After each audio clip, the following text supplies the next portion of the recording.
How do you ensure that you have a globally competitive workforce? We have the answer.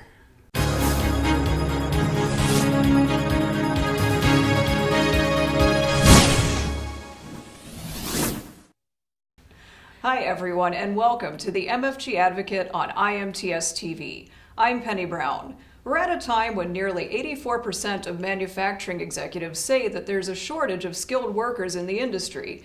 And right now, there's nearly 300,000 unfilled openings in the industry.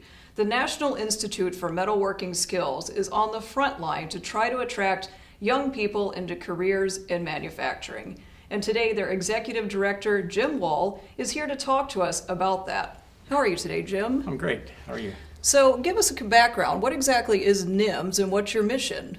NIMS is a 50c3 nonprofit organization that was founded by the major trade associations that represent precision manufacturing to work collectively together to develop national skill standards for our industry. And these standards are documents that the industry comes together to produce that explain what it is industry needs people to know and, more importantly, be able to do at various job functions within the precision manufacturing arena. So what was it that led to the industry coming together and saying that there was a need to have these kind of standards basically across the industry?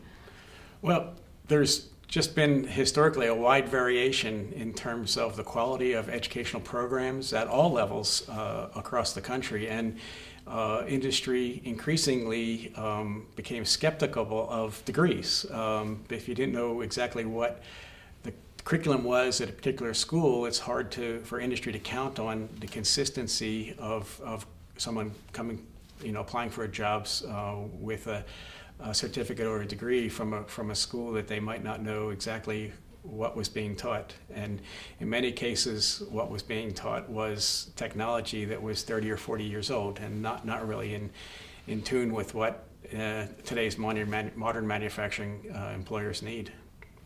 Now, I know one of the things that NIMS has advocated for is what's called a portable credential. So what does that mean? Well, the whole idea of national industry credentials is that you have a credential that is recognized nationwide, so that if someone goes through training in Pennsylvania, for example, and moves to Indiana, that they've met the national standard and they've got a credential that employers can count on that is transferable across the country.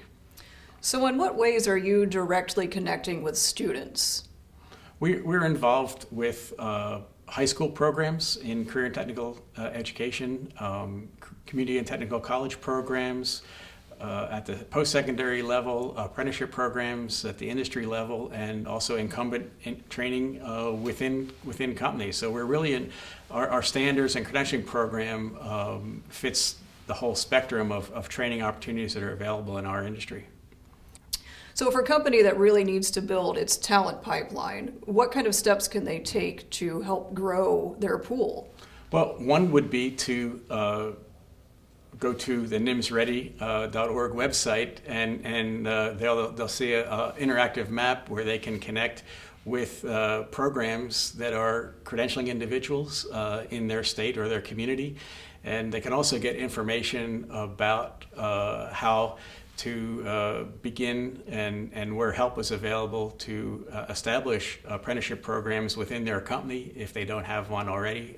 Many times companies had apprenticeship programs years ago and for one reason or another got away from it, and there's a tremendous amount of interest from the industry again across the nation to reestablish apprenticeship programs in our industry. So the new competency-based apprenticeship model that we worked with the industry to develop nationally is available there as well.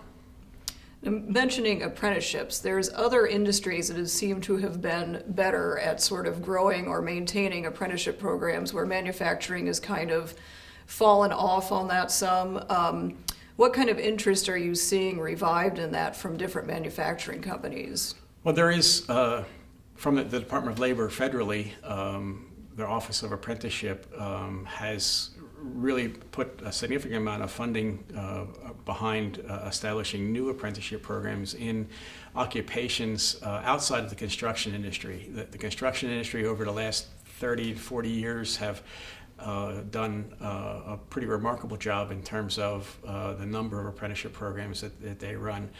Manufacturing used to have a lot of apprenticeship opportunities years ago, but beginning in the 60s and 70s, those programs kind of went by the wayside for a number of reasons. And now, because of the skills shortage and the demand for talented manufacturing employees, we're seeing more and more companies trying to reestablish apprenticeship programs in our industry. So the Department of Labor has 3 priority areas for new apprenticeship programs, one being advanced manufacturing, the other being healthcare and information technology, which people traditionally don't think of many of those occupational areas as having apprenticeable occupations. But with the new competency-based system, we're trying to work with really all economic sectors to make apprenticeship more universal.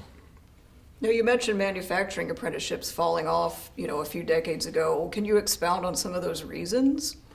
Well, I think I don't have the scientific data, but sort of a gut reaction is if we look at the productivity curve versus the employment curve, beginning in the 60s and 70s, we saw a pretty dramatic increase in technology with CNC technology, programmable logic controllers. So machine tools were able to do a whole lot more, and there really was not the need for a tremendous amount of new entrants into the workforce because the productivity advances were being made by technology. And that, I think, has caught up to us, if you will. So now companies have the technology, but they don't have the people to use the technology. So we see a shortage of people, and there is a resurgence in training programs in community and technical college. High school programs are reestablishing, particularly machinist training programs in high school and community technical college programs as a result of the demand. That's where there's jobs, and they're good paying jobs. Do you think there's somewhere that manufacturing could look to as sort of a model of success for skilled workforce training? Well, I think we have it. Most companies that have been around for a while have done the apprenticeship system years ago, and now with the new apprenticeship, we put a new twist on it, and it's a great way to, even in communities where we have good high school and community technical college programs, they get people to a certain point, but each company needs to have a system in place within their company to get people to get their specific needs for their niche market, and the whole apprenticeship model is a fantastic way for companies to do that. So we're really excited to work with all the companies that are expressing interest. The time is right for sure. It is, for All sure. right. So let's say one more question. 10 years from now, how will you know that the NIMS mission has been meeting success? Well, we really measure ourselves by the number of credentials that are issued, and for the NIMS organization, where the rubber meets the road is having industry have available certified people in their workforce and in their workforce development system. And we are seeing that happen on the supply side, and are really working a lot with companies to really embed the NIMS credentialing program into their HR practices, so they'll have an impact on not only the way they recruit and hire, but also on their promotion and internal training programs as well. So when we get NIMS certified people available to every company in the country, we'll be successful. Thank you so much for your time today, Jim. Thank you. Jim Wall of the National Institute for Metalworking Skills, and I'm Penny Brown with the MFG Advocate on IMTS TV.